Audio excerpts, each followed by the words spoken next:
Udahlah, kamu udah pakai napas buatan gitu, mana ada harapan hidup untuk kamu.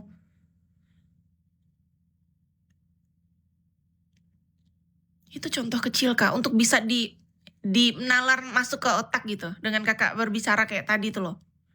Itu baru contoh yang orang sakit loh Kak. Nah kita orang sehat loh ini.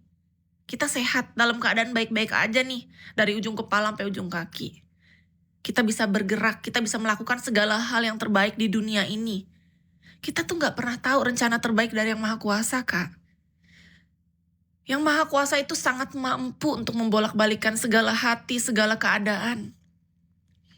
Iya, kalau masalah bersyukur, kita mesti paham konteks bersyukur secara yang sesungguhnya dalam kita action menjalaninya, bukan cuman kata-kata. Orang yang punya impian, orang yang punya harapan besar dalam hidupnya, dialah yang kuat dan akan mampu menjalani hidup, menjalani tantangan apapun, masalah apapun yang ada dalam hidupnya.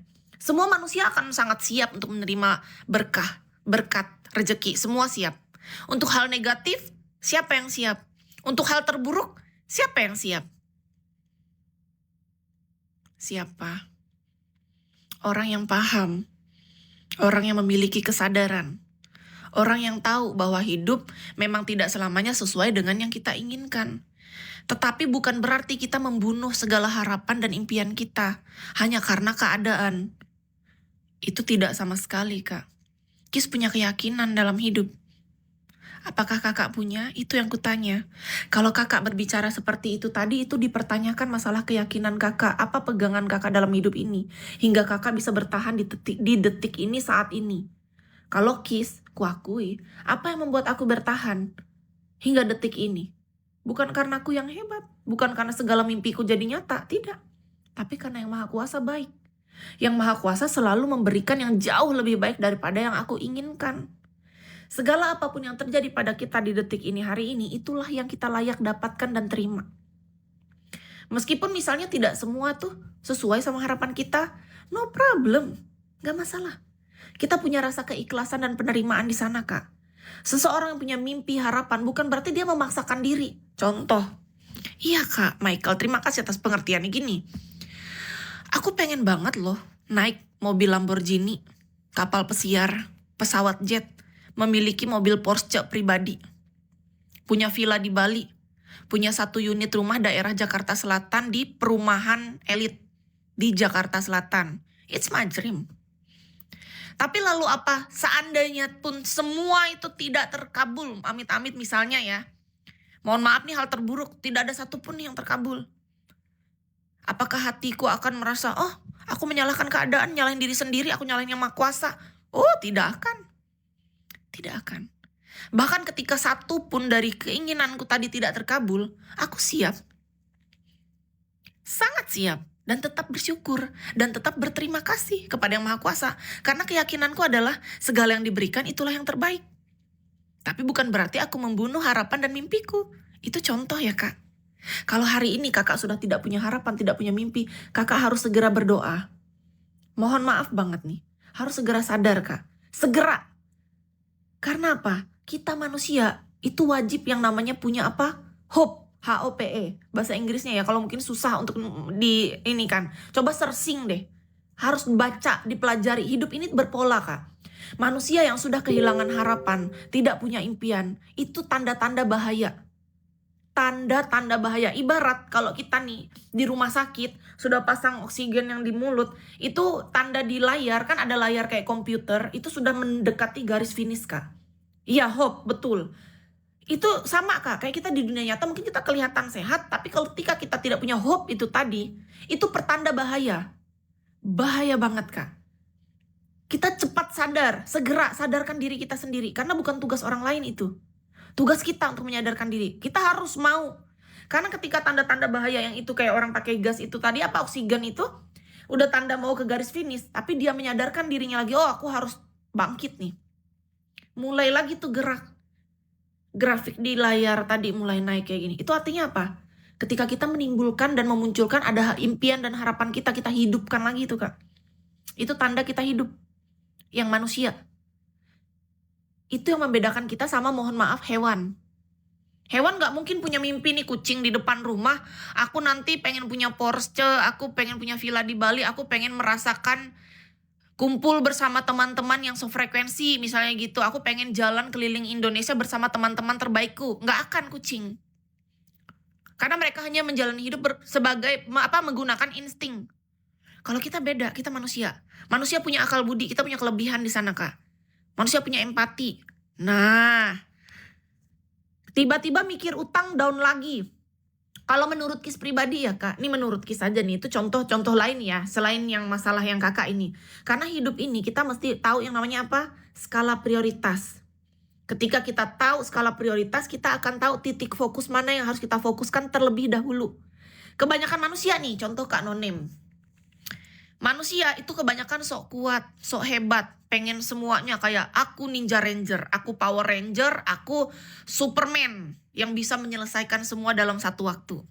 Ku bereskan deh, aku kan hebat. Gak bisa. Kita manusia. Oke? Tapi tenang, ada yang maha kuasa yang selalu menuntun kita. Tapi sebagai manusia tugas kita apa? Kita usahakan yang terbaik. Belajar untuk punya yang namanya skala prioritas, kedua titik fokus. Ketika kita memfokuskan ke satu hal, misalnya menurut kakak dalam hidup kakak punya hutang tapi kakak punya impian. Mikir, kira-kira yang mana yang harus kita fokuskan? Yang mana skala prioritas saat ini? Nggak mungkin kita mewujudkan impian itu dulu. Sementara masih punya hutang, tidak bisa. Jadi secara perlahan. Jangan merasa bahwa aku mau semua. Itu namanya apa? Ego dan keserakahan. Jauhi itu. Bukan berarti manusia nggak boleh. Manusia tuh pasti punya ego, punya keserakahan. Kalau kita ke arah yang positif, bagus. Contoh, aku egois banget, aku pengen mendapatkan itu, aku punya ambisi untuk harus selalu bekerja untuk bisa mendapatkan itu. Tapi dengan cara yang tepat, itu bagus. Kak Degel makasih. Kita punya ambisi, kita punya rasa ego dan keserakahan. Aku nggak mau lah punya cuman satu rumah aset, enggak aku harus punya villa juga, aku juga punya harus rumah di Jakarta gitu. Nggak masalah di sana. Tapi yang masalah adalah ketika kita tidak tahu mana skala prioritas kita, mana titik fokus yang harus kita lihat. Kayak Kak Nonim, kalau kakak sudah sadar kan, artinya kakak punya utang nih. Artinya apa? Lunasi itu terlebih dahulu. Jangan terlalu khawatir, aduh hutangku kayaknya banyak banget nih. Kapan lunas? Nggak lunas-lunas ini mah. Karena dipikirin. Manusia tuh kebanyakan apa? Cuma mikir, tapi apa? Nggak bertindak.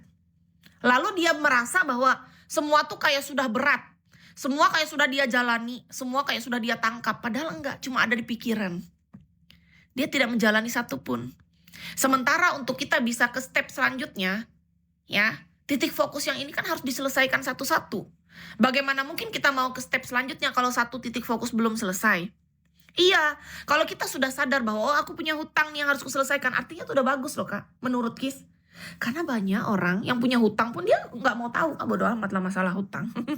Aku nggak ngurus lah itu, biarin lah aku dikejar hutang, aku nggak peduli. Yang penting aku hidup enak, yang penting aku jalan-jalan, yang penting aku bisa makan yang lezat-lezat, yang penting aku bisa kelihatan keren di depan temanku, yang penting aku traktir temanku semua biar aku kelihatan hebat. Lupa sama hutangnya. Nah ini bahaya. Artinya belum muncul kesadaran tadi. Kalau kakak tadi muncul kesadaran, artinya sudah ada bagusnya. Setidaknya, berarti aku nih tahu nih, ini yang harus kufokuskan. Kan tinggal pelan-pelan, bayar secara perlahan. Nggak perlu lari. Semua pasti ada jalan. Kis yakin dan percaya dalam hidup ini Kak. Karena Kis sudah merasa, apapun yang kita fokuskan, kita prioritaskan di sana, kita selalu pikirkan, kita ucapkan hal-hal yang baik, kita punya harapan di sini bahwa, oke, ini pasti akan selesai. Jalani itu semua dengan sungguh. Nggak boleh main-main. Karena yang Maha Kuasa itu suka dengan manusia yang sungguh. Nggak main-main dalam hidupnya. Seriuslah dalam hidup. Serius sedikit. Bukan berarti kita nggak boleh main-main. Bukan berarti kita nggak boleh have fun. Boleh. Tapi lihat sikon. Apa itu? Situasi dan kondisi. Jangan pernah bermain-main dengan hal yang seharusnya kita serius. Contoh hutang, ini jangan pernah dianggap main-main. Hutang adalah apa? Tanggung jawab. Tanggung jawab bukan mainan. Tanggung jawab itu keseriusan. Kita harus serius dengan hutang itu. Karena saat kita minjam uang, hutang sama orang atau siapapun, lembaga atau apapun, Kak Adi makasih. Artinya apa? Saat itu kita butuh banget. Dan itulah orang ataupun lembaga atau perusahaan yang membantu kita. Belajar untuk bertanggung jawab dan seriuslah akan itu. Kita nggak boleh main-main dalam hal yang seharusnya kita serius. Ada hal di mana kita boleh bercanda sama teman, main-main, senang-senang, boleh banget. Nggak ada yang melarang. Tapi ada konteks di mana yang harus kita sadar di situasi yang kita mestinya serius. Kalau dianggap main-main itu hutang, nah bagaimana mungkin yang Maha Kuasa bisa mau memberikan? Maha Kuasa tahu niat hati, kita nggak bisa bohong. Kalau niat hati kita sungguh, kita bekerja nih, aku berusaha semaksimal mungkin gimana caranya aku dapatkan rezeki untuk bisa secara perlahan aku lunasi hutang ini. Dengan niat yang baik, dengan cara yang tepat. Pasti ada jalan yang tidak pernah kita duga. Kalau kita cuma mikir secara otak manusia, nggak sanggup. Karena kita manusia biasa.